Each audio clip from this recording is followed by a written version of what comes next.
Hello नमस्कार दोस्तों, आप सभी का स्वागत है आपका अपना चैनल लालन टॉप एमसीक्यू में।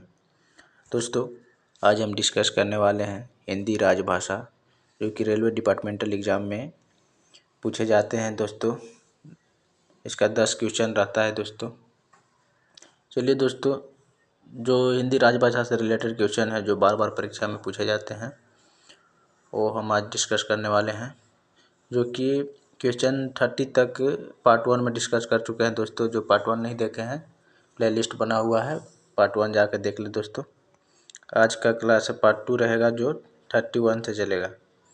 31 नंबर क्वेश्चन से स्टार्ट होगा। चलिए दोस्तों, क्वेश्चन देखते हैं। दोस्तों, क्लास अच्छा लगे तो लाइक भी कर दे दोस्तों, ताकि हमें भी लगेगा दोस्तों, अच्छा लगेगा दोस्तों। और दोस्तों, कुछ भी त्रुटियां हो तो कमेंट में ज़रूर राय दें दोस्तों, ताकि नेक्स्ट वीडियो से सुधार किया जाए दोस्तों। चलिए दोस्तों, क्वेश्चन की तरफ चलते हैं। 31 क्वेश्चन क्या कह रहा है? ये कह रहा है दोस्तों, राजभाषा आयोग ने अपनी रिपोर्ट राष्ट्रपति को कब प्रस्तुत की? तो ये प्रस्तुत किया गया था 1956 में। नेक्स्ट, राजभाषा आयोग की सिफारिश पर विचार करने के लिए किसका गठन किया गया? ये संसदीय राजभाषा समिति, विधि आयोग दोनों, तो इसमें संसदीय राजभाषा समिति का गठन किया गया था। नेक्स्ट, संसदीय राजभाषा समिति का गठन किस अध्यक्षता में किया गया? तो ये किया प्रधानमंत्री, गृह मंत्री, केंद्रीय गृह राज्य मंत्री, तो ये किया गया था केंद्रीय गृह मंत्री के अध्यक्षता में। नेक्स्ट, राजभाषा आयोग की सिफारिश पर विचार करने के लिए संसदीय राजभाषा समिति की गठन कब किया गया? 1956 में, 1959 में, 1957 में, इनमें से कोई नहीं। तो ये किया गया था 1957 में, 1956। नेक्स्ट, राष्ट्रीय राजभाषा समिति ने अपनी रिपोर्ट राष्ट्रपति को कब प्रस्तुत किया? तो ये किया गया था 1959 में, 1959 में सन का आपका राइट आंसर। नेक्स्ट कह रहा है, संसदीय राजभाषा समिति की सिफारिशों के अनुसरण में राष्ट्रपति द्वारा कब आदेश जारी किए गए? 1963 में, 1960 में, 1968 में। तो ये आपका किया गया था 1960 में।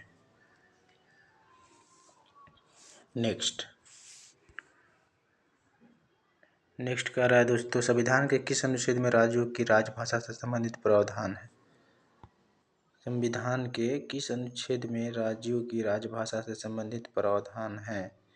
तो ये होगा आपका 343, 351 समझते हो दोस्तों, तो इसमें हो जाएगा आपका 345, 346, 347, इसमें से सभी हो जाएगा, उपरोक्त में से सभी।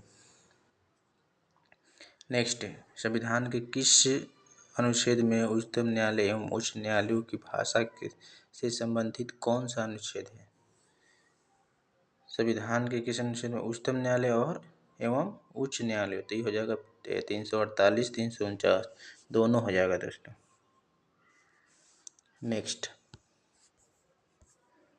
नेक्स्ट रहा आपका दोस्तों 39 नंबर क्वेश्चन, किस संवैधानिक अनुच्छेद में भाषाई अल्पसंख्यक वर्गों के हितों का प्रावधान किया गया है? भाषाई अल्पसंख्यक वर्गों के हितों का प्रावधान किया गया है आपका दोस्तों 350 में।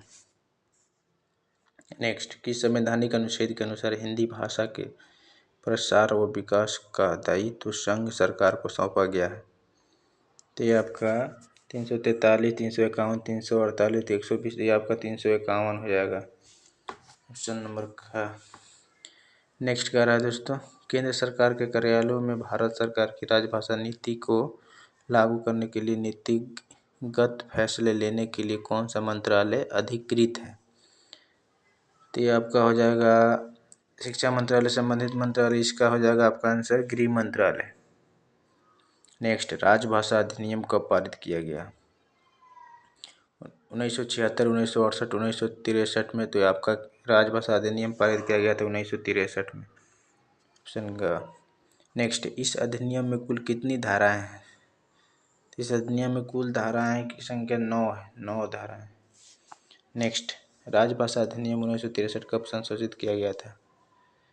राजभाषा अधिनियम 1967 में यानी 1967 में संशोधित किया गया था। नेक्स्ट कह रहा था तो राजभाषा अधिनियम 1963 की धारा 3 कब लागू की गई? ये लागू हुआ था आपका 1965 में। नेक्स्ट, राजभाषा अधिनियम 1963 की धारा 3 यानी धारा 3 के अंतर्गत आने वाले कागजात किस भाषाओं में जारी होने चाहिए? तो ये द्विभाषी होने चाहिए दोस्तों, हिंदी अंग्रेजी दोनों में। नेक्स्ट, राजभाषा अधिनियम 1963 की धारा 3 के तहत कितने कागजात आते हैं? तो इसमें आपका हो जाएगा 14 कागजात। नेक्स्ट, राजभाषा अधिनियम 1963 की किस धारा के तहत संसदीय राजभाषा समिति गठित करने का प्रावधान है? कह रहा है कि राजभाषा अधिनियम 1963 की किस धारा, तो ये हो जाएगा 4 यानी धारा 4 के तहत। शिक्षा के क्षेत्र में त्रिभाषा सूत्र किस प्रावधान के तहत जारी किया गया है? तो किया गया है आपका राजभाषा संकल्प 1968। नेक्स्ट, शिक्षा के क्षेत्र में हिंदी भाषी क्षेत्रों के लिए कौन सा त्रिभाषा सूत्र निर्धारित किया गया है? तो इसमें किया गया है दोस्तों हिंदी अंग्रेजी दक्षिण भारत की कोई एक आधुनिक भाषा। ऑप्शन ख, हिंदी अंग्रेजी दक्षिण भारत की कोई एक आधुनिक भाषा।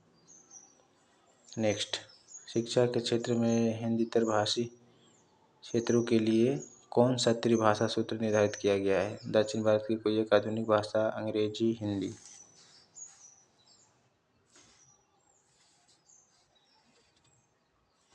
नेक्स्ट दोस्तों 52 नंबर क्या कह रहा है? नेक्स्ट कह रहा है 52 नंबर, शिक्षा के क्षेत्र में त्रिभाषा सूत्र को लागू करने की जिम्मेदारी किसको सौंपी गई है? तो ये सौंपी गई है संबंधित राज्य सरकार को, नेक्स्ट, राजभाषा अधिनियम की किस धारा के अंतर्गत जारी किए गए? तो धारा 368, तो ये हो जाएगा धारा 8। नेक्स्ट, राजभाषा नियम कब पारित किए गए? राजभाषा नियम 1976 में पारित किया गया। नेक्स्ट कह रहा है राजभाषा नियम 1976 में कब संशोधित किया गया था? तो संशोधन हुआ था आपका 1987 में। नेक्स्ट, राजभाषा नियम 1976 किस राज्य पर लागू नहीं है? तो आप लोग को मालूम होगा कि तमिलनाडु पर राजभाषा नियम लागू नहीं होता है।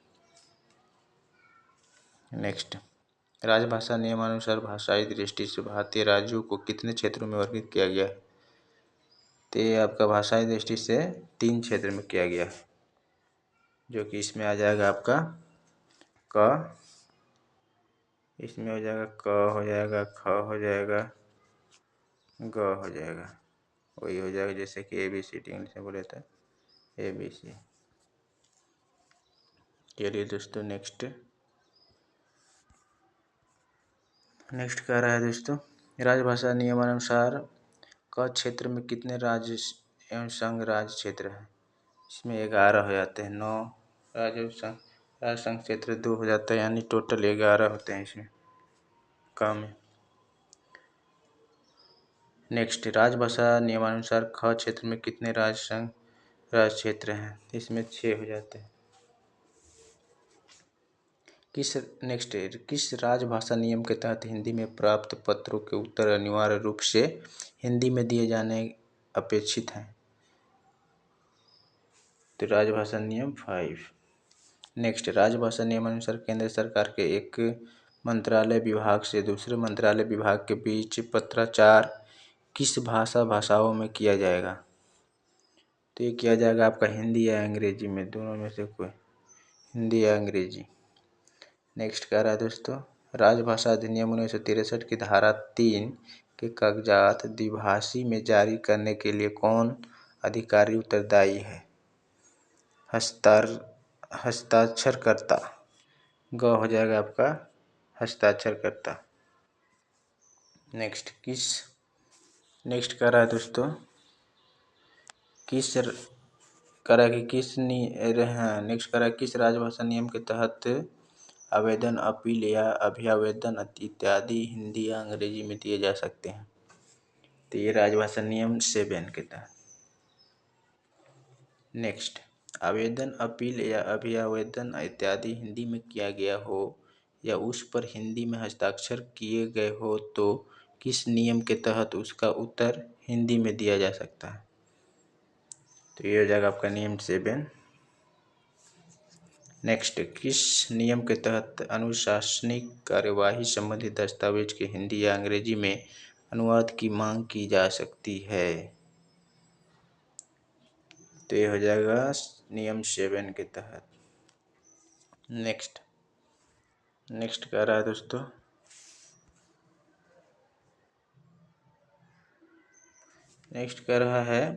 किस स्थिति में अंग्रेजी दस्तावेज के हिंदी अनुवाद की मांग खारिज की जा सकती है।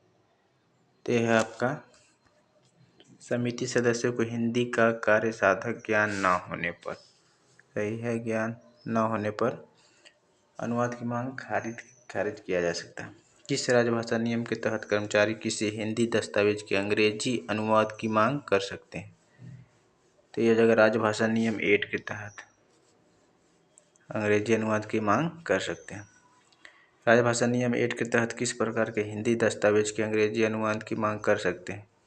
दोनों स्थिति में, जिससे कि हो जाएगा विधिक प्रकृति का होने पर, तकनीकी प्रकृति होने पर, जैसे कि कह रहा है कि विधि प्रकृति होने पर, तकनीकी प्रकृति होने पर, तो इसमें हो जाएगा आपको दोनों।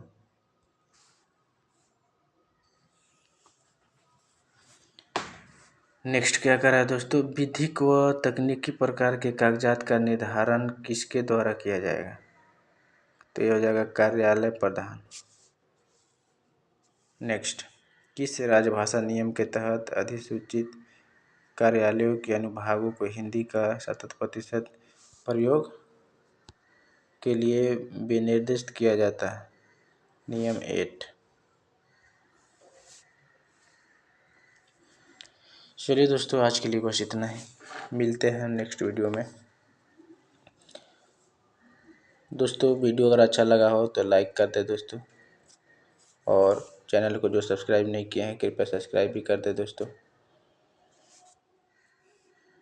चलिए दोस्तों, मिलते हैं नेक्स्ट वीडियो। आज के लिए बस इतना ही। Thank you for watching.